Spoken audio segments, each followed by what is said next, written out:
Assalamualaikum warahmatullahi wabarakatuh. Kembali lagi di channel Nasihat Kehidupan Misteri. Pada video kali ini saya akan membahas tentang Dewa Brahma adalah Nabi Ibrahim. Telah banyak kalangan yang berpendapat sama bahwa sebutan Brahma berasal dari kata Abraham atau Ibrahim. Misalnya yang disampaikan oleh Anna B. Kingsford, seorang teosofit Inggris pada tahun 1880-an. Abraham atau Brahma, mereka adalah satu dan kata yang sama dan menunjukkan satu doktrin yang sama. Abdul Haq Firyati Maulana, seorang sarjana agama-agama besar di dunia yang menyandang titel The Firyati karena pengetahuannya yang luas tentang Veda Hindu, berpendapat bahwa Brahma atau Abraham adalah dua nama dari satu orang yang sama. Dan masih banyak lagi para ilmuwan yang berpendapat sama bahwa Brahma adalah Abraham atau Ibrahim. Fakta yang kita alami hari ini adalah bahwa kita banyak bertengkar tentang agama oleh karena sejarah yang tidak tuntas digali para pendahulu, entah itu karena disengaja atau tidak. Sejarah mencatat kitab Weda paling kuno muncul di wilayah India Utara yang merupakan wilayah perlintasan Ibrahim dan keturunan-keturunannya dari Teluk Benggala, yaitu tempat hijrah mereka ketika bencana kekeringan yang parah melanda menuju wilayah Timur Tengah. Hal yang sama dinyatakan pula oleh sebagian besar sarjana yang percaya bahwa Hinduisme dimulai antara 2300 sebelum Masehi dan 1500 sebelum Masehi di lembah Indus, dekat Pakistan modern. Ada juga kesamaan bunyi beberapa ayat suci agama Samawi dengan ayat suci dalam Hindu. Jika kita mencermati apa yang disampaikan dalam kitab Veda, kita tidak bisa menyangkal bahwa pesan itu senada dengan pesan ketauhidan dalam agama Samawi. Misalnya, dalam Yajurveda CH32 V3 menyatakan tidak ada rupa bagi Tuhan, dia tidak pernah dilahirkan, dia yang berhak disembah. Yajurveda CH40 V8 menyatakan Tuhan tidak berbentuk dan dia suci. Dalam Atharva Veda BK20 HYMN 58 V3 menyatakan sesungguhnya Tuhan itu maha besar. Dan masih banyak lagi. Pada hari ini, merujuk etimologi umum seperti yang disarankan Monier Williams, Veda berarti pengetahuan dari akar kata Sanskrit Ved yang artinya tahu. Tapi apakah bentuk etimologi itu sudah benar? Tidak bisakah kita melihat bahwa Veda ada kemungkinan terkait dengan kata beda dalam bahasa Indonesia?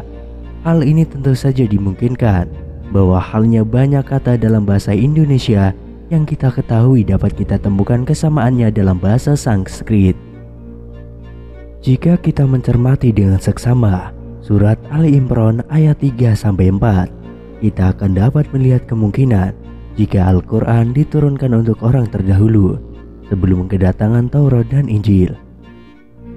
Quran surat Ali Imran ayat 3, dia menurunkan kitab Al-Quran kepada Muhammad yang mengandung kebenaran, membenarkan kitab-kitab sebelumnya, dan menurunkan Taurat dan Injil. Kemudian Quran Surat Ali Imran ayat 4, sebelumnya, sebelum Taurat dan Injil diturunkan, sebagai petunjuk bagi manusia, dia menurunkan Al-Quran. Sungguh, orang-orang yang ingkar terhadap ayat-ayat Allah akan memperoleh azab yang berat. Allah Maha Perkasa lagi mempunyai hukuman. Jika hari ini para ahli tafsir menyebut Furqan sebagai salah satu nama Al-Quran, itu pun tidak ada salahnya. Oleh karena Al-Quran memang merangkum dan sebagai penyempurna kitab-kitab terdahulu. Dalam hal ini, ada kalimat dalam kitab-kitab terdahulu yang nampaknya kembali diturunkan Allah kepada Muhammad. Hal ini yang menjadi penyebab beberapa ahli perbandingan agama di Barat. Ada yang beranggapan bahwa beberapa ayat dalam Al-Quran sebagai salinan kitab-kitab yang diwahyukan Allah kepada nabi-nabi sebelumnya. Padahal yang sesungguhnya adalah Allah sang pemilik ayat-ayat sucilah yang kembali menurunkan kepada Muhammad. Di Mekah ada makam Ibrahim yang letaknya sekitar 10 meter dari dinding Ka'bah. Secara bahasa, al-makam berarti tempat kaki berpijak. Jadi makam Ibrahim dapat diartikan sebagai tempat kaki Ibrahim berpijak.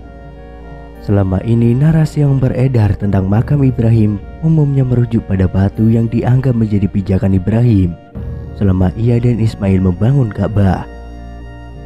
Namun, peletakan Hajar Aswad dan garis awal permulaan tawaf di sisi timur Ka'bah memiliki makna filosofis bahwa di sisi timur laut inilah semua peradaban umat manusia bermula. Adapun untuk mengetahui arah timur laut simbolis yang dimaksudkan, kita mesti melihatnya dalam konsep posisi jarum jam sebagai penentu arah mata angin. Maka posisi timur laut berada di wilayah Nusantara. Jika arah timur laut secara simbolis merujuk pada wilayah Nusantara, maka arah utara merujuk pada wilayah Benggala yang tepat berada di garis bujur 90 derajat. Jika kemudian makam Ibrahim berada di sisi utara Ka'bah, ini dapat diasumsikan bahwa sebagai bentuk simbolis tentang wilayah Benggala sebagai wilayah di mana Nabi Ibrahim pernah berpindah. Inilah makna filosofis dari makam Ibrahim yang berarti tempat kaki Ibrahim berpijak. Seperti yang kita semua tahu, Nabi Ibrahim adalah bapa atau imam semua bangsa dan agama.